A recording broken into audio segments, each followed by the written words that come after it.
acha respaldo para não ir para esses lugares.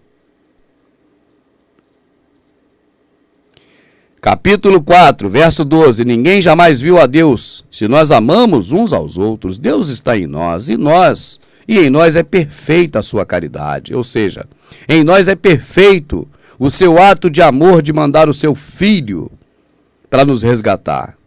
Se nós amarmos uns aos outros, se não amarmos uns aos outros, não de palavra, mas de verdade, então não adianta ir para lugar nenhum. Nem dia de quarta-feira de culto. Culto? Que culto, meu amado? Me mostra que hoje tem esse culto litúrgico que eu não encontro isso em lugar nenhum. O Senhor fala que não está preocupado com isso. Nisso conhecemos que estamos nele e ele em nós, pois que nos deu o teu Espírito. Agora nós somos casa de Deus, temos o Espírito dele morando em nós, na casa. E vimos e testificamos que o Pai enviou seu Filho para salvar o mundo. Qualquer que confessar que Jesus é Filho de Deus, Deus está nele e ele em Deus. E nós conhecemos e cremos no amor de Deus que nos tem. Deus é caridade, quem está em caridade está em Deus e Deus nele. Nisso é perfeita a caridade para conosco, para que no dia do juízo tenhamos confiança, porque qual ele é, somos nós também neste mundo.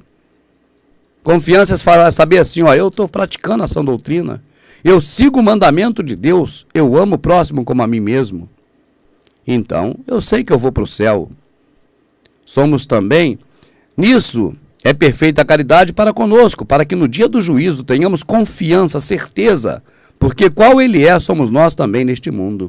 Na caridade não há temor. Antes, a perfeita caridade lança fora o temor, porque o temor tem consigo a pena. E o que teme não é perfeito em caridade, não tem que ter pena de ninguém não, meu amado. A Bíblia, a palavra de Deus que está escrita na Bíblia está condenando isso. Olha bem, ó, eu vou ler de novo. Na caridade não há temor. Antes, a perfeita caridade lança fora o temor, porque o temor tem consigo a pena. E o que teme não é perfeito em caridade. Você não tem que temer, você tem que fazer. Você tem que pegar o que você tem e dividir com quem não tem. E isso é tudo. Nós o amamos a ele porque ele nos amou primeiro. Se alguém diz, eu amo a Deus e aborrece a seu irmão, é mentiroso. Pois quem não ama seu irmão ao qual viu, como pode amar a Deus a quem não viu? Eu vou riscar mais uma vez aqui. E dele somos este mandamento. Quem ama a Deus, ame também. E dele temos este mandamento. Qual mandamento? Que quem ama a Deus, ame também a seu irmão. Meu amado, só fala isso o tempo todo. Parece que eu estou ficando maluco, eu não conhecia, eu estou doido. Eu não conhecia. Eu confesso a você que eu não conhecia. Eu estou abismado de ver o quanto forte é isso. Porque o Senhor tem falado no coração desse servo há muito tempo sobre isso. Você vê os vídeos que eu fazia antes de eu ser candidato a vereador, e eu vim candidato por causa disso. Você vê os vídeos que eu fazia ajudando o povo em tantos lugares, está no YouTube. Procura lá por Tunganga, é um nome feio, mas é esse que está lá, que eu inventei na hora, Tunganga. Você vai ver o quanto de trabalho que eu sempre fiz na minha vida, eu não sabia. Mas o Espírito já me compelia a fazer, tanto que o povo mandou vir candidato, porque eu fazia esse trabalho todo e eu vim e fui vereador. E já não sou mais. E dele temos este mandamento, que quem ama a Deus, ame também ao seu irmão. Todo aquele que crê que Jesus é Cristo, capítulo 5, verso 1, é nascido de Deus. E todo aquele que ama ao que o gerou, também ama ao que dele é nascido. Nisso conhecemos que amamos o Filho de Deus, quando amamos a Deus e guardamos os seus mandamentos. Quais são os 10? Não. Os 10 mandamentos são mandamentos de morte, escrito em pedra. Aquilo já foi tempo, já foi época, já foi para quem foi, que foi para os judeus e nunca foi para nós. Agora, esse mandamento, o mandamento é este, amai-vos uns aos outros, é para nós e para judeu e para todo mundo. Porque esta é a caridade de Deus, caridade, que guardemos seus mandamentos. E seus mandamentos não são pesados, porque todo que crê é nascido de Deus e vence o mundo. E essa é a vitória que vence o mundo, a nossa fé. Quem é que vence o mundo, senão aquele que crê que Jesus é o Filho de Deus? Esse é aquele que veio por água e sangue, isso é Jesus Cristo. Não só por água, mas por água e por sangue. E o Espírito é o que testifica, porque o Espírito é a verdade. Porque 3 são os que testificam no céu: o Pai, a Palavra e o Espírito Santo. E esses 3 são um. Para um pouquinho aí, meu amado. A Bíblia é a palavra de Deus? Então deixa eu ler aqui do jeito que você acha que é. Do que você aprendeu errado. Olha, eu vou ler do jeitinho que você aprendeu errado, hein? Porque 3 são os que testificam no céu: o Pai, a Bíblia e o Espírito Santo. Você vê algum erro aqui? Quer que eu repita? Você não aprendeu que a Bíblia é a palavra de Deus? Como é que pode uma palavra de Deus corrigida na grafia simplificada, revisada, revista, corrigida? Quem pode corrigir Jesus? Quem pode revisar Jesus? Ah, mas a Bíblia é a edição revista corrigida na grafia simplificada. Por que vai corrigir na palavra? Porque isso não é palavra, meu amado, isso é um livro. Que eles envoltam esse livro de um troço que você não pode nem tocar nele. Porque se falar da Bíblia parece que você está falando do próprio Deus, é blasfêmia.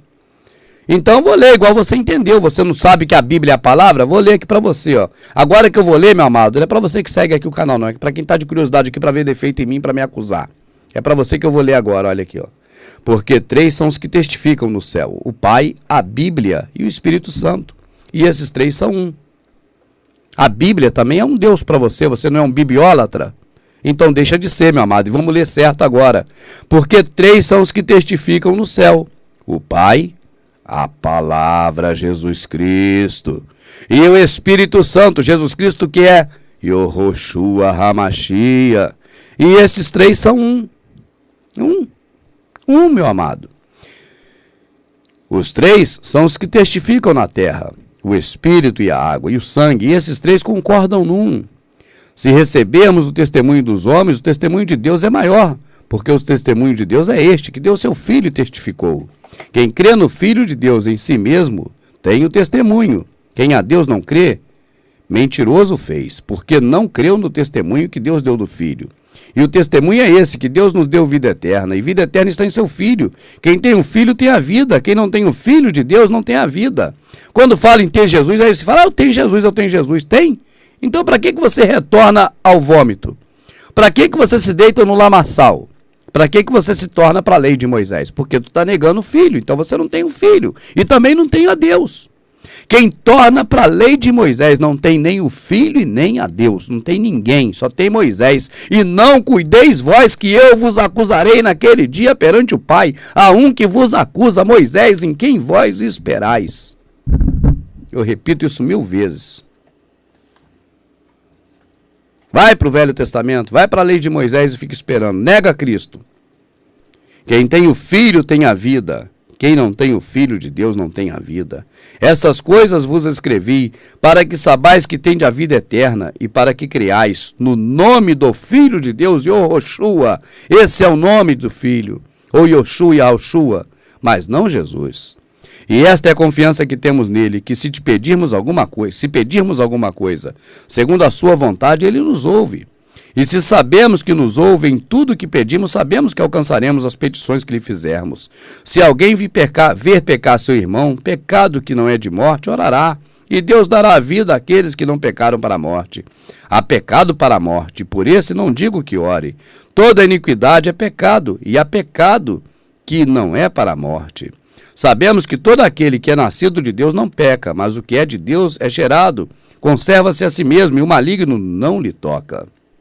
Sabemos que somos de Deus, o que todo mundo está no maligno.